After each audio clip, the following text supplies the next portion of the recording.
Hello, Salesforce enthusiasts! Welcome to our guide on getting started with event monitoring. By the end of this unit, you'll be equipped with the knowledge to unleash the power of event monitoring in Salesforce. Let's dive in. Let's kick things off by outlining our objectives. We're going to explore the event types supported by event monitoring, understand event log files, delve into practical use cases, and wrap up with the API-first approach.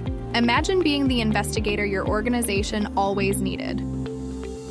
That's exactly what event monitoring allows you to be.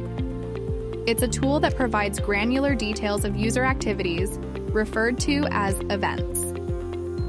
Let's explore the diverse range of events you can track. Event monitoring supports various event types, including logins, logouts, URI, lightning events, visual force page loads, API calls, Apex executions, and report exports. A total of 50 event types can be consumed. Now, let's move on to where all this valuable data is stored. All these events are stored in event log files.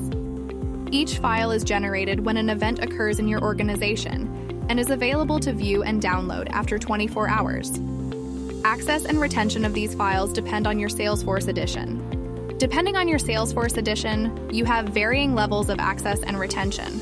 Developer Edition organizations enjoy free access to all log types with one-day data retention, while Enterprise, Unlimited, and Performance Edition organizations have free access to specific log files. Now, let's see examples how we can use these log files to become Salesforce super sleuths. Luckily, event monitoring provides several ways for you to break down data. Let's dive into some practical use cases. Event monitoring isn't just about catching bad behavior. It's a powerful tool for keeping your organization secure and running smoothly. You can monitor data loss, increase adoption, and optimize performance. Imagine you notice an unusual spike in logins during a specific period. With event monitoring, you can access, download, and visualize log files to uncover the mystery. Before we wrap up, a quick note about the API. API stands for Application Programming Interface. It acts as a bridge between Salesforce and the database, offering access points to your data. Objects and fields you see in the user interface have counterparts in the API.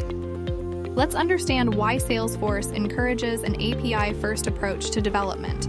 Salesforce encourages an API-first approach, emphasizing understanding the underlying API before developing the user experience. Event monitoring, in particular, is an API-only feature. Each organization's event log files are stored in an API standard object called event log file. There you have it, Salesforce enthusiasts. You've just scratched the surface of the powerful world of event monitoring. If you found this tutorial helpful, don't forget to like and subscribe for more Salesforce customization tips. Check out the description below to connect with us. Thanks for watching, and happy customizing.